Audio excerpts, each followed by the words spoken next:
Before we start, check out my Roblox UGC shop and pick up some anime-inspired accessories. The links are down below, so join the group and follow me on Roblox to help me out. Alright, let's get into it. What's up guys, it's Punchy, and today I present to you one of the most fun and most powerful Deepwoken builds that I've ever made, and it's all based around a gimmick. Sometimes when I make cool synergies or find combos that are fun and flashy, they don't always work, but this time it's a bit different. So if you want to go crazy in both PvE and PvP, this might be for you. And let's begin with the VAPORBORNE.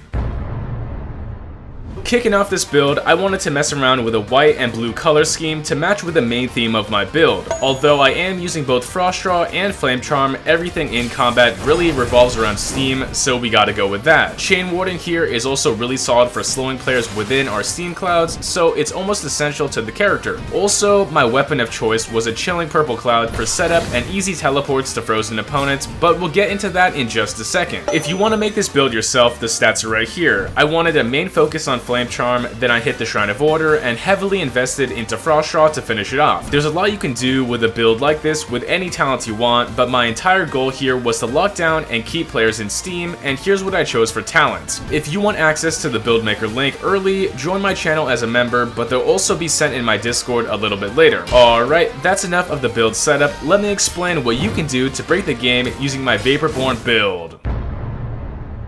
Just as the name suggests, the main idea of this build was abusing the absurd damage possible with the VAPORBORNE Tree's Flash Boil talent. With these combo setups, we'll be exclusively using the steam clouds without the exploding version, since this is all about constant DPS instead of burst damage. The amount of DPS you can pump out with Vapor Clouds is unmatched by anything in the game, so it's really worth abusing. The talent works as so. By lighting a chill target on fire, we can redeem that burn status and spawn in steam, and that's kind of crazy. It actually works both ways, but seriously, you do want to prioritize using chill because the status slows players, sets up further stuns, and isn't removed at all with this talent path. The game plan is pretty simple. We can chill our targets with any ice mantra, and then we hit them with a fire one while they're still being shredded. Seriously, there's no way to actually parry the steam or block it, so they're forced to take damage if they're stuck inside its massive hitbox. So to proc our steam consistently, there are a few different tools we'll be using.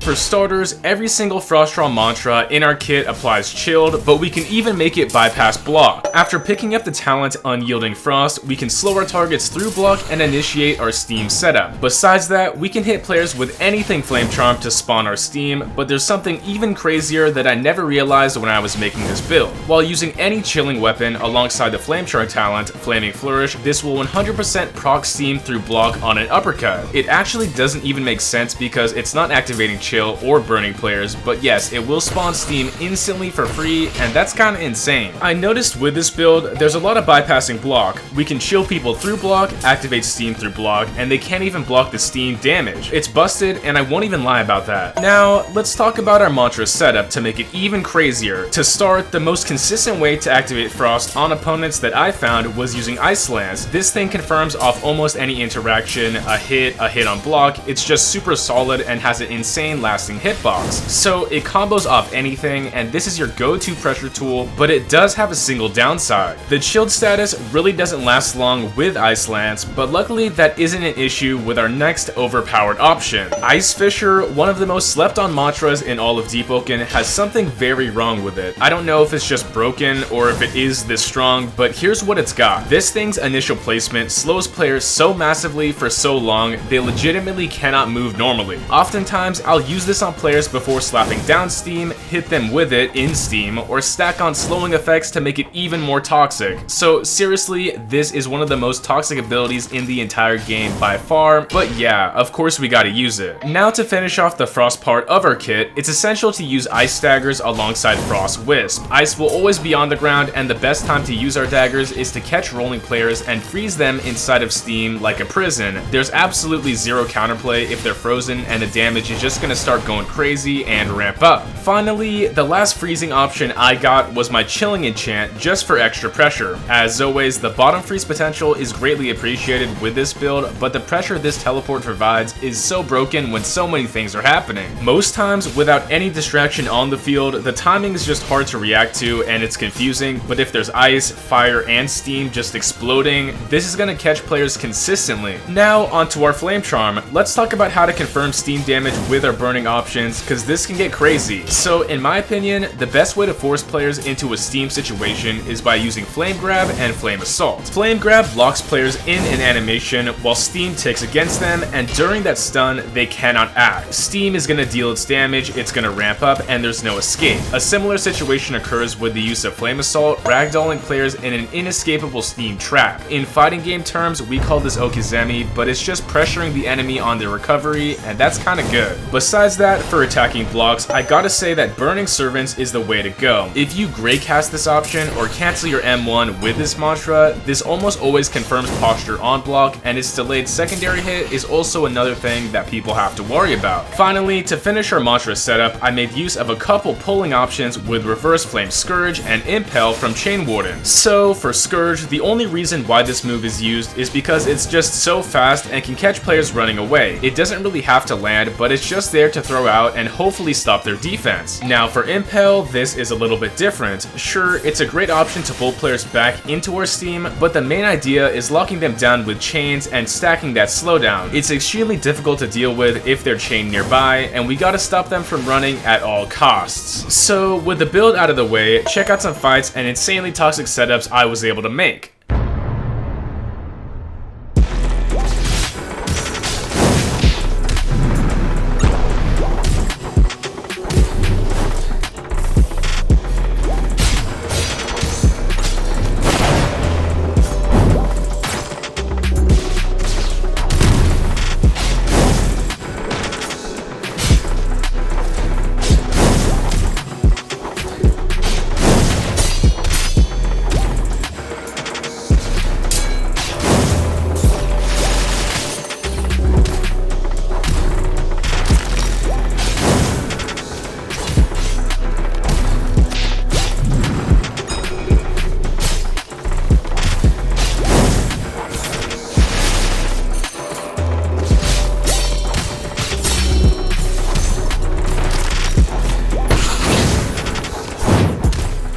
Thanks once again to all the supporters who motivate me daily and directly help out the channel. If you want to join as a member, go down below, and besides that, my personal Discord, Guild Discord, and my UGC group are linked, so check them out. So thanks once again, and make sure to like and subscribe. It's punchin' time.